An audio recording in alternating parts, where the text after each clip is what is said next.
ইহুদিরা আল্লাহ সুবহানাহু ওয়া তাআলা তাদের এই বিষয়ের নিন্দা করেছে, কিন্তু নিন্দা করলেও ওটার সামান্য এবং অল্প বা ইনসাফের অংশটা কল্যাণকর।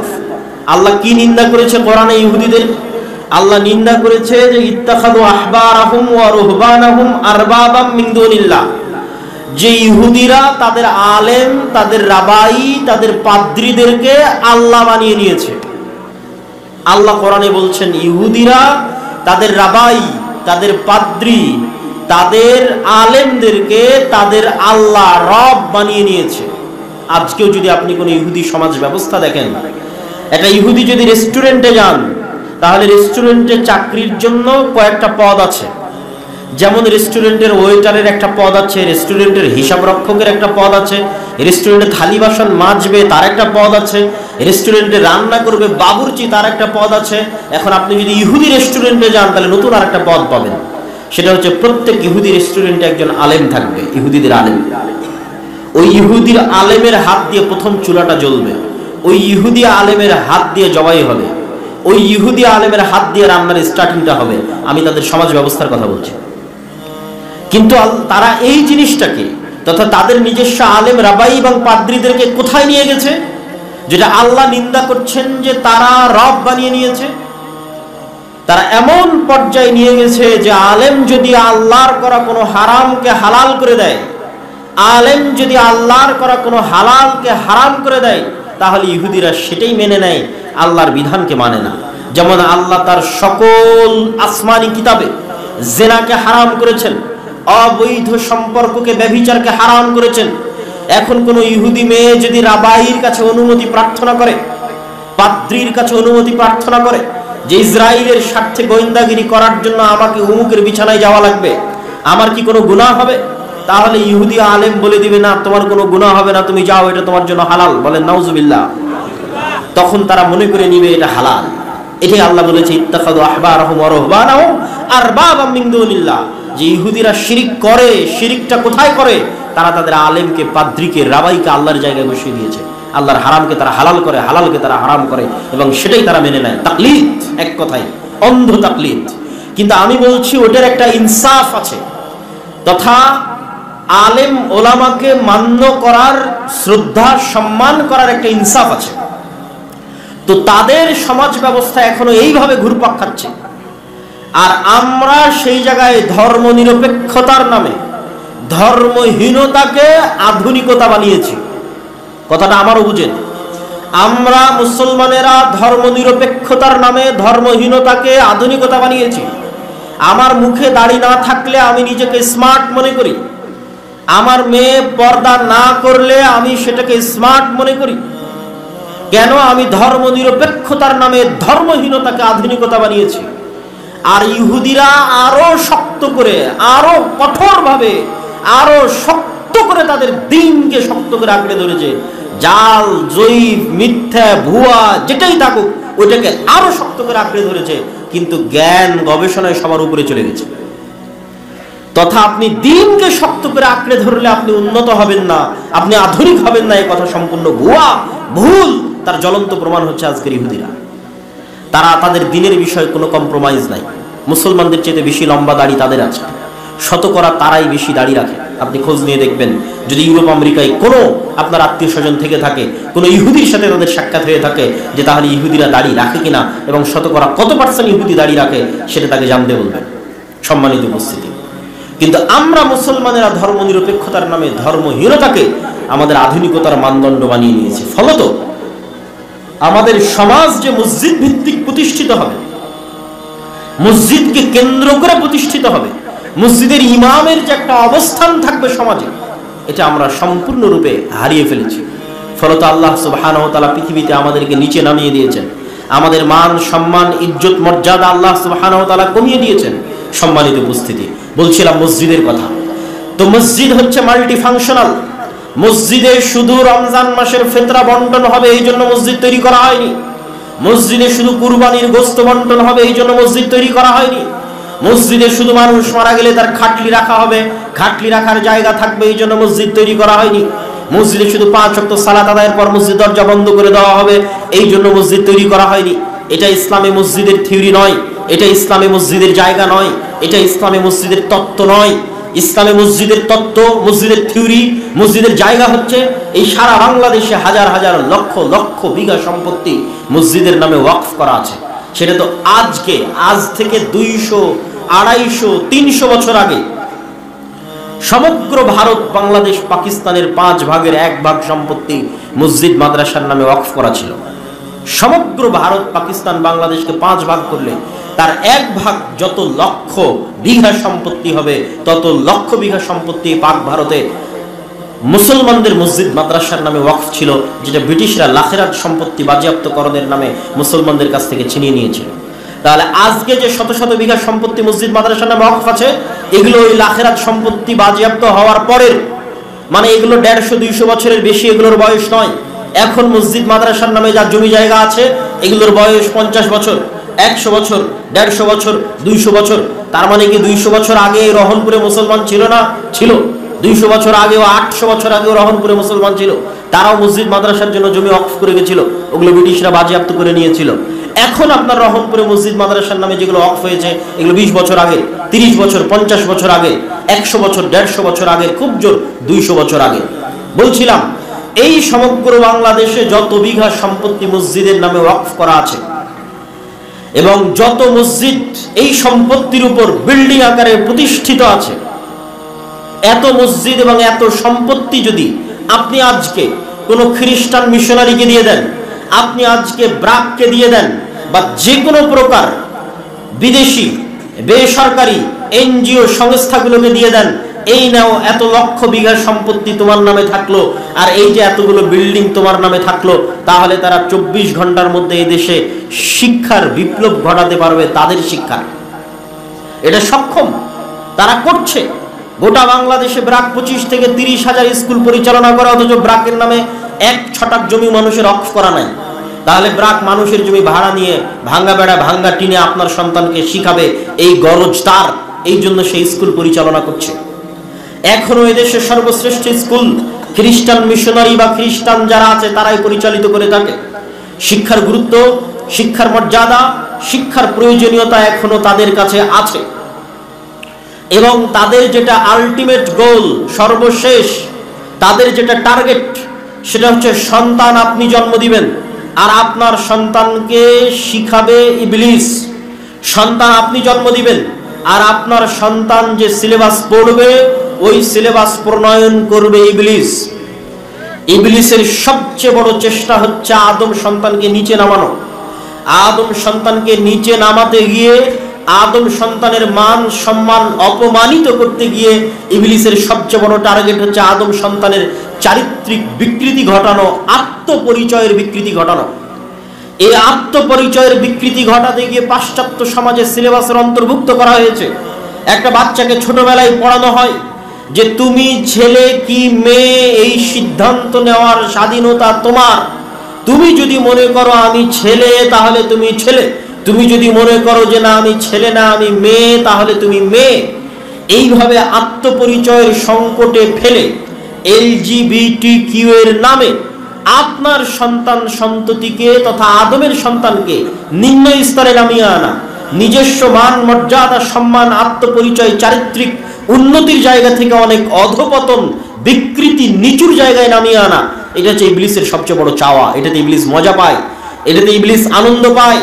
যখন কোনো মানুষকে সে আত্মপরিচয়ের সংকটে ভুগিয়ে নিচে নামিয়ে আনতে পারে, খারাপ বানিয়ে দিতে পারে।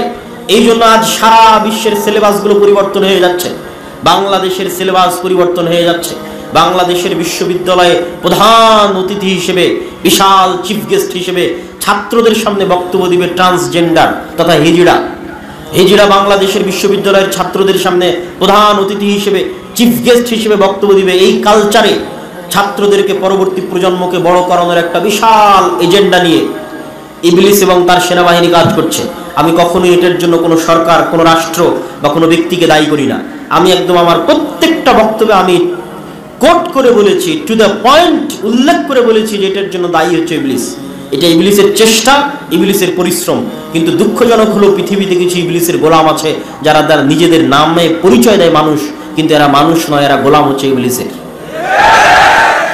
এই সমস্ত ইবলিসের গোলাম, ইবলিসের দালাল এবং ইবলিসের লেসপেন্সারেরা আমার এবং আপনার সন্তানের ভবিষ্যৎ, চারিত্রিক উন্নতি, আত্মপরিচয়, মুসলমানিত্বের পরিচয়কে নষ্ট করার জন্য সমগ্র পৃথিবীর মুসলিম বিশ্বে, মুসলিম দেশে সিলেবাস পরিবর্তন করছে। তারই ধারাবাহিকতায় বাংলাদেশের সিলেবাসও পরিবর্তন হয়েছে। এবং বাংলাদেশের সিলেবাসে সবচেয়ে দুঃখজনক, সবচেয়ে কষ্টদায়ক যে বিষয়টি অন্তর্ভুক্ত হয়েছে, যেটা ভাবলে শরীর শিউরে ওঠে, যেটা ভাবলে মনে হয় যে আমাদের পূর্বপুরুষরা কি লক্ষ্য নিয়ে, কি উদ্দেশ্য নিয়ে, কি আশা নিয়ে এই মানচিত্র আমাদেরকে দিয়ে গেছিলেন, সেটার সাথে আমরা কতটা বেঈমানি এবং কতটা নিমুখ হারামি করেছি এবং করছি, সেটা ভাবলে আফসোস হয় এবং গা শিউরে ওঠে। একটা হচ্ছে হারামেরও একটা লেভেল আছে, হারামের একটা কোয়ালিটি আছে। মানুষ যদি কোনো হারাম গুনাহ গোপনে করে, আল্লাহ সুবহানাহু ওয়া তাআলা সেই গুনাহ ক্ষমা করে দেওয়ার সম্ভাবনা বেশি, কেননা সেই গুনাহটা গোপন রেখেছে, মানুষের সামনে গল্প করেনি এবং অন্যের গুনাহ আরেকজনের সামনে ফাঁস করেনি, জানিয়ে দেয়নি। নিজের গুনাহ গোপন রেখেছে, আল্লাহ তার গুনাহ ক্ষমা করে দিবেন দ্রুত এবং তাড়াতাড়ি, সম্ভাবনা বেশি। কিন্তু মানুষ যদি গুনাহ প্রকাশ্যে করে, আলানিয়াহ করে, এবং শুধু প্রকাশ্যে নয়, সেই গুনাহকে যদি মানুষ সিলেবাসের অন্তর্ভুক্ত বানিয়ে দেয়, যে প্রত্যেক মুসলমানের সন্তানকে স্কুলে ভর্তি হওয়া মানেই তাকে নাচ শিখতে হবে, প্রত্যেক মুসলমানের সন্তান স্কুলে ভর্তি হওয়া মানেই তাকে গান শিখতে হবে, এই যে একটা গুনাহকে সমাজের এমন একটা লেভেলে নিয়ে যাওয়া, যে একটা সিলেবাসের অন্তর্ভুক্ত করে দেওয়া প্রকাশ্যে আলানিয়া, এটা আল্লাহ সুবহানাহু ওয়া তাআলার গজব আসার কারণ এবং মাধ্যম হয়ে যেতে পারে। সম্মানিত উপস্থিতি, এইরকম এক ভয়ঙ্কর এবং ভয়াবহ পরিস্থিতিতে, এরকম এক ভয়ানক পরিস্থিতিতে আপনি আপনার সন্তানদের ভবিষ্যৎ বাঁচাবেন কিভাবে? আপনাদের ভবিষ্যৎ প্রজন্ম বাঁচাবেন কিভাবে? আপনাদের মনে রাখতে হবে, আমাদের আদি পুরুষ, আমাদের বাপ দাদা যারা চলে গেছেন আজ থেকে 100 বছর আগে, 150 বছর আগে, ব্রিটিশরা যখন এদেশের শিক্ষা ব্যবস্থা তাদের হাতে নিয়ে নিয়েছিল, তখন তারা আমাদের পরবর্তী প্রজন্মকে রক্ষার জন্য মক্তব গড়ে তুলেছিলেন, মসজিদগুলোকে দুর্গ হিসেবে কাজে লাগিয়েছিলেন।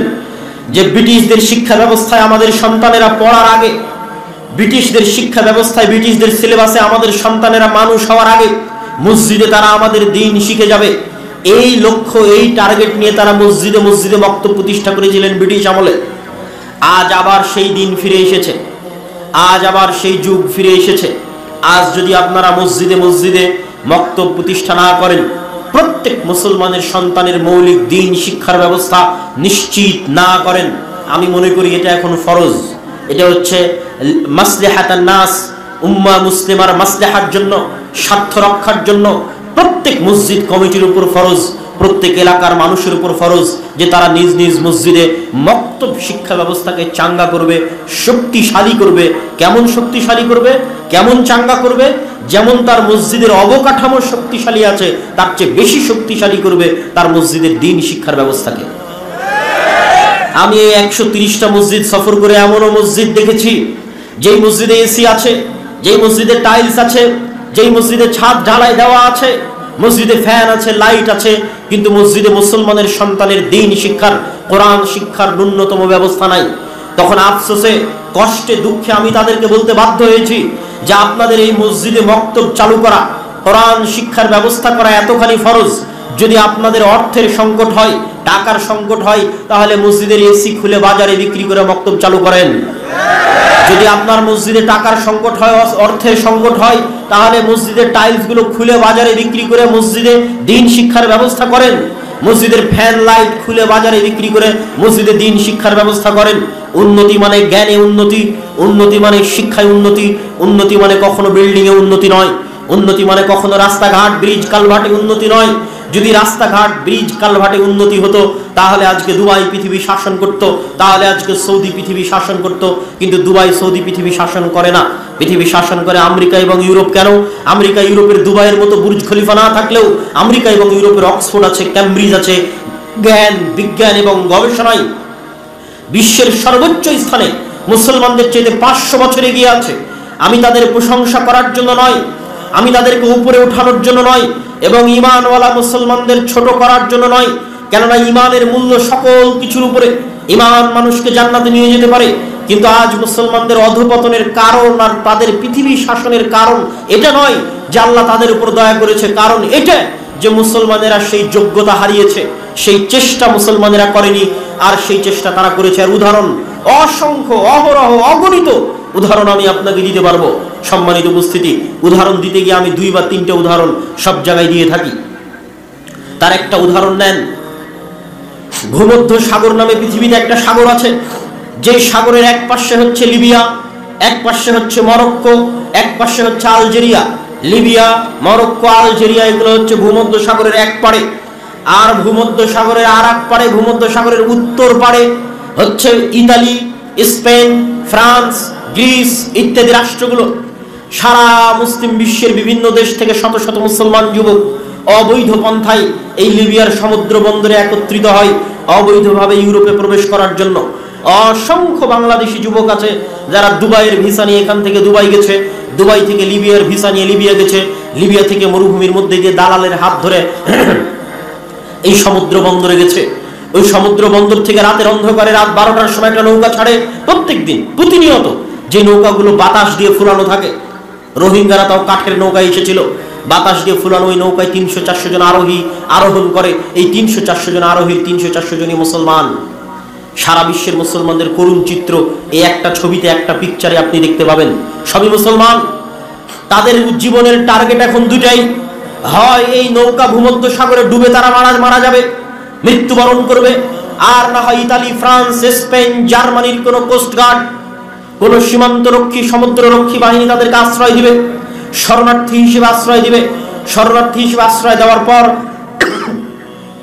অবৈধভাবে তাদের যাত্রা শুরু হওয়ার পর তারপরে একটা সময় গিয়ে তারা পাসপোর্ট, বৈধ লিগ্যাল ডকুমেন্টের তারা অধিকারী হবে, এবং তারা ওই ইউরোপ এবং আমেরিকার দেশে গিয়ে হয় ট্যাক্সি ড্রাইভার, না হয় দোকানদার, না হয় রেস্টুরেন্টের ওয়েটার, আর না হয় কেয়ার হোমের জব।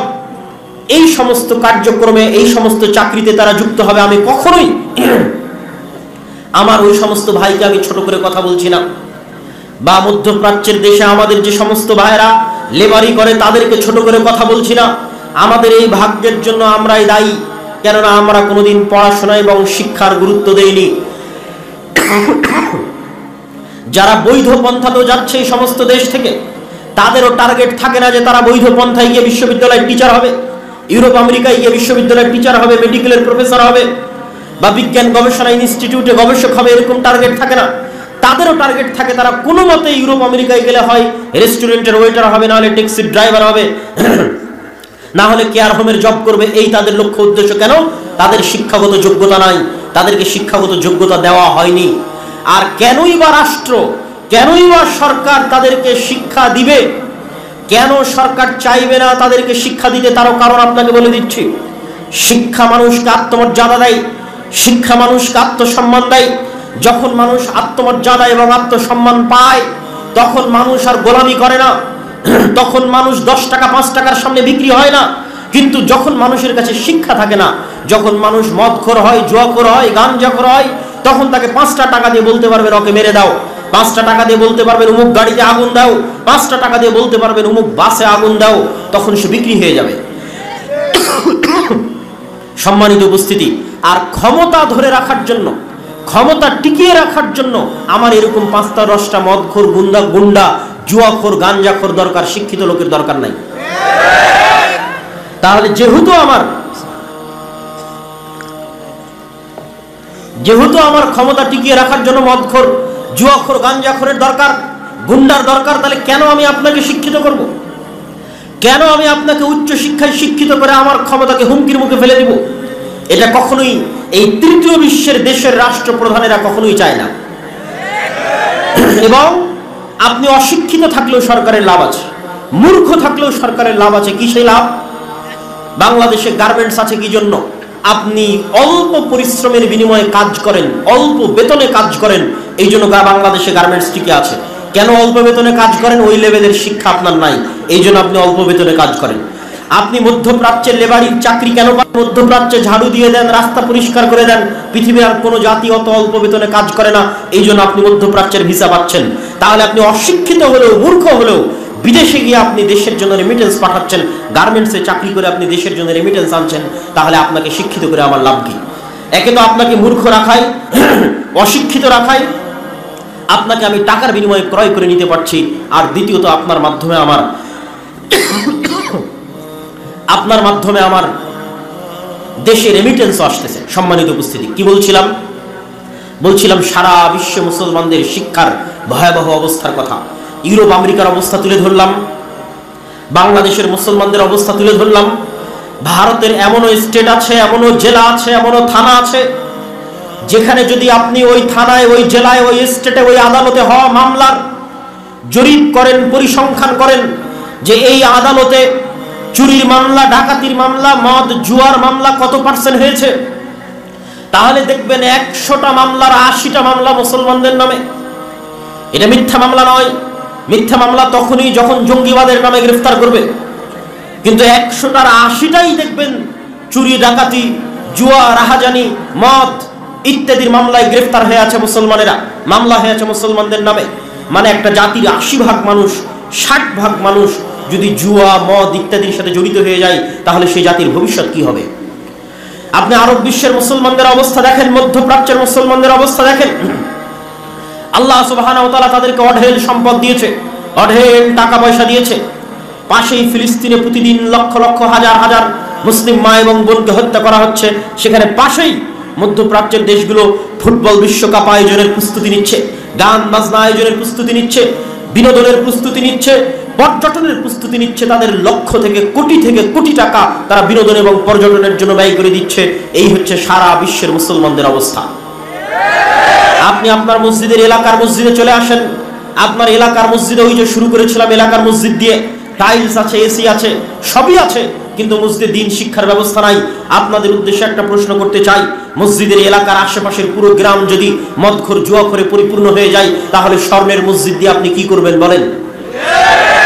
স্বর্ণের মসজিদ দিয়ে আপনার কি কাজ?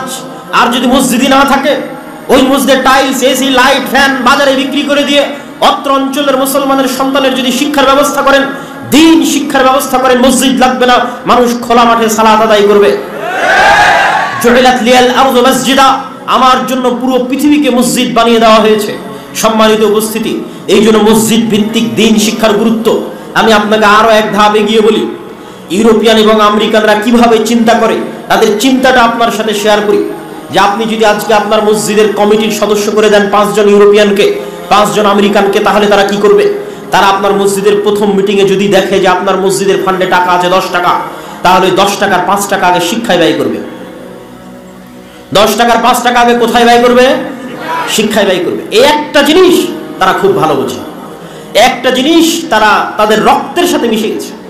আপনি বাসে উঠলে দেখবেন মানুষ বই পড়তেছে, ট্রেনে উঠলে দেখবেন মানুষ বই পড়তেছে, পার্কে গেলে দেখবেন মানুষ বই পড়ছে, অথচ সে অমুসলিম, অথচ সে মুমিন নয়, তার অন্তরে ঈমান নাই, তার গায়ে কাপড় নাই, সে বেপরদা অবস্থায় আছে, কিন্তু তার হাতে বই আছে। আর পুরো বাংলাদেশ ঘুরেন, আপনি কোথায় দেখবেন যে বই আছে? চলমান যে সিলেবাস, এই সিলেবাসে তো বইকে আরো বাদ দেওয়া হয়েছে। সম্পূর্ণ 10, 15, 20 বছর পর যেন আর বাংলাদেশে এই চলমান যে সিলেবাস ছিল, এই সিলেবাসে যে কয়েকটা ডাক্তার অন্তত তৈরি হতো, যে কয়েকটা ইঞ্জিনিয়ার অন্তত তৈরি হতো, যে কয়েকটা বিজ্ঞানী অন্তত তৈরি হতো, যে কয়েকটা ভালো শিক্ষক, প্রফেসর, ডক্টরেট ডিগ্রিধারী গবেষক অন্তত তৈরি হতো, আজ থেকে 10, 15, 20 বছর পর যেন আর ডাক্তারও তৈরি না হয়, আর ইঞ্জিনিয়ারও তৈরি না হয়, আর এরকম গবেষক, শিক্ষক, প্রফেসরও তৈরি না হয়, তার ব্যবস্থা হয়ে গেছে। তখন আর বিদেশে যাওয়া লাগবে না চিকিৎসা করতে। দেখবেন বাংলাদেশের সব মেডিকেলে চাকরি করছে বিদেশিরা। দেশের ডাক্তারই নাই তো কি করবে? তখন ওই যেমন পদ্মা সেতুতে আমাদের ইঞ্জিনিয়ার নাই, সব লেবার আমরা, তো দেখবেন সব মেডিকেল ক্লিনিকের আমাদের ডাক্তার নাই। আমরা তখন আপনাদের এই রোহনপুরের মানুষ তখন মেডিকেল ক্লিনিকের পরিচ্ছন্ন কর্মী, আর ডাক্তারগুলো সব বিদেশ থেকে আসছে। সব বিশ্ববিদ্যালয়ের টিচারগুলো দেখবেন বিদেশ থেকে আসছে, যে দেশের টাকা সব বিদেশে পাচার। তো 10, 15, 20 বছর পরে এই যে চলমান যে সিলেবাস, এই সিলেবাস চলতে থাকলে আর ওইভাবে আমাদের যতটুকু অন্তত শিক্ষার জায়গা ছিল, উন্নয়নের জায়গা ছিল, সেটিও আমরা হারিয়ে ফেলবো। সম্মানিত উপস্থিতি, বলছিলাম আমরা তো আর সামগ্রিক পরিবর্তনটা করতে পারবো না দেশে, সেই সক্ষমতা, সেই সাধ্য আল্লাহ সুবহানাহু ওয়া তাআলা আমাদের দেয়নি, কিন্তু আমরা আমাদের জায়গা থেকে দিনের লেভেলটা অন্তত আমাদের সন্তানকে দিতে পারবো। এই জন্য আপনাদের সংকল্প হতে হবে, দৃঢ় সংকল্প হতে হবে। একজন মুসলমানের সন্তানও যেন এই বছর থেকে, আগামী বছর থেকে, জানুয়ারি থেকে স্কুলের বারান্দায় ততক্ষণ পর্যন্ত পা দিবে না যতক্ষণ না তার মসজিদে মক্তবের সিলেবাস কমপ্লিট না করে। এই সংকল্প, এই দৃঢ় চেতনা আপনাকে এখান থেকে নিয়ে বিদায় নিতে হবে। দেশকে স্বাধীন রাখার জন্য আপনাদের বাপদাদারা ব্রিটিশ আমলে এই চিন্তা তাদের মাথায় এসেছিল, তারা মসজিদকে কাজে লাগিয়ে আমাদের দিনকে, আমাদের ধর্মকে সুরক্ষিত করেছে। আজ স্কুলের সিলেবাস যেই জায়গায় গেছে, আপনার সন্তানের দিন এবং পরবর্তী ভবিষ্যৎ প্রজন্মকে বাঁচাতে, দেশকে বাঁচাতে, দেশের ভবিষ্যৎ জাতিকে বাঁচাতে মসজিদ ভিত্তিক দিন শিক্ষার বিকল্প নাই। আর মসজিদ ভিত্তিক দিন শিক্ষার লক্ষ্যে যদি শুধু আপনি মসজিদে কোরআন শিক্ষা দেন তাহলে হবে না। মসজিদে কোরআন শিক্ষার পাশাপাশি মৌলিক দিন শিক্ষার ব্যবস্থা রাখতে হবে। আমি আমার বক্তব্য, আপনাদেরকে আরো কিছুক্ষণ বক্তব্য দীর্ঘায়িত হবে, আপনারা এলোমেলো বা উঠে যাওয়ার চেষ্টা করবেন না।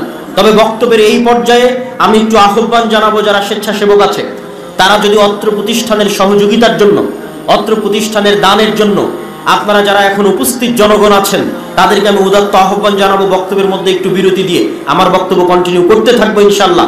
অত্র প্রতিষ্ঠানকে সহযোগিতা করার লক্ষ্যে অত্র বিশাল ইসলামী সম্মেলন সকল বক্তাকে ঢাকা থেকে আনতে হয়েছে। আমরা তো প্রোগ্রাম আয়োজন করি, আমরা বুঝি আসলে একটা প্রোগ্রাম আয়োজন করতে কেমন খরচ, আর কেমনই বা কষ্ট, আর কেমনই বা টেনশন। তা আজকে এখানে যতগুলো বক্তা এখানে যাদেরকে নাম দেওয়া আছে প্রায় সবাইকে ঢাকা থেকে আনতে হয়েছে, মানে সবাইকে বিমানের টিকিট দিতে হয়েছে।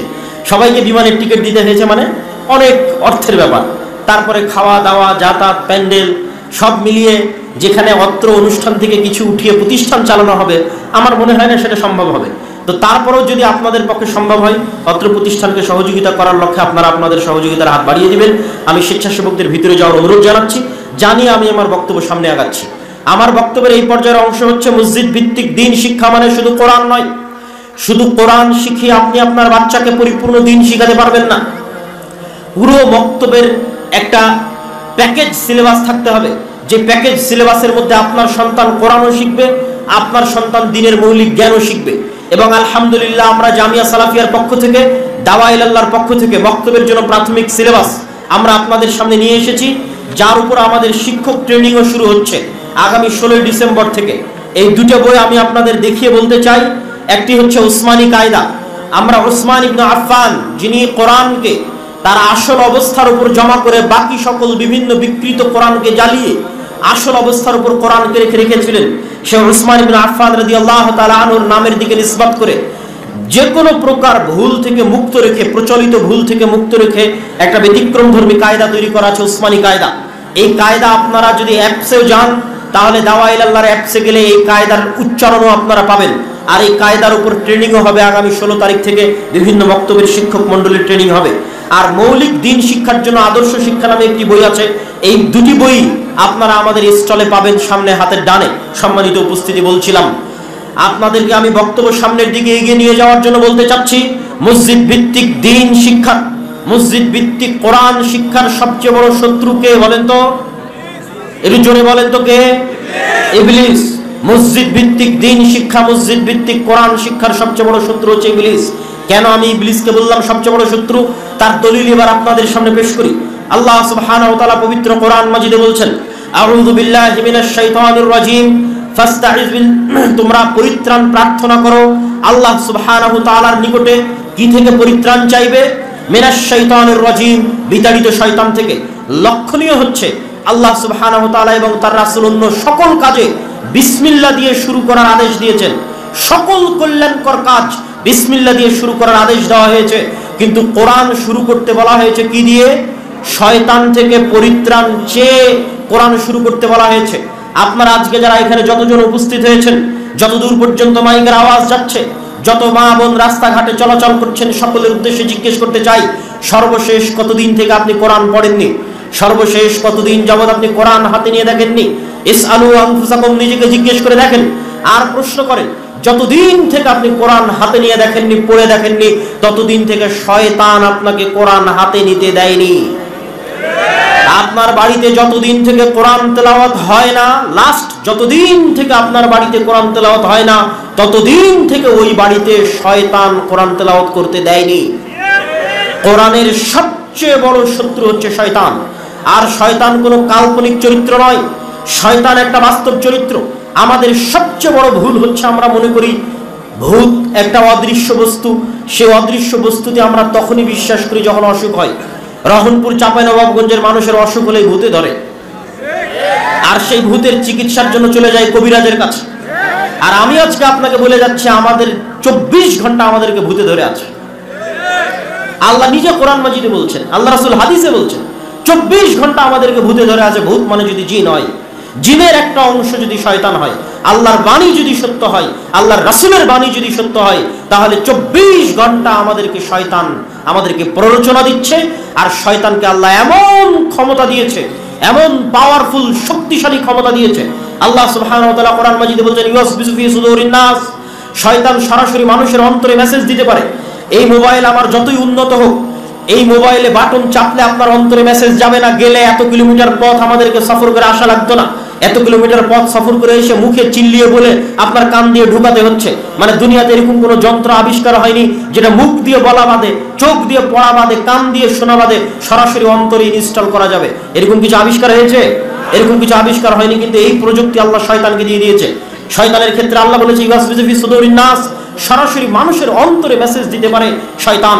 এই জন্য মানুষ ধোকায় পড়ে যায়, কোনটা তার নিজের ইচ্ছা আর কোনটা শয়তানের প্ররোচনা মানুষ জানে না। মানুষ অন্ধকারে আছে, মানুষ পথ ভ্রষ্টতার মধ্যে আছে। এই জন্য মানুষকে অন্ধকার থেকে বাঁচাতে আল্লাহ কোরআন পাঠিয়েছে।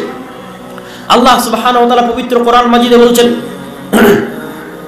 ফাইম্মা ইয়াতিয়ান্নাকুম মিন্নী হুদান ফামান তাবিআ হুদায়া ফালা খাউফুন আলাইহিম ওয়ালা হুম ইয়াহজানুন। এবং আর এক আয়াতে, এরই পূর্বের আয়াতে আল্লাহ সুবহানাহু ওয়া তাআলা বলে দিয়েছেন, কুল নাহবিতু মিনহা জামিআ, আজকে তোমরা এখান থেকে সবাই নেমে যাও, তোমরা একজন আরেকজনের শত্রু। আল্লাহ ইবলিসকে এবং আদমকে পরস্পরের শত্রু বানিয়ে দিয়েছেন।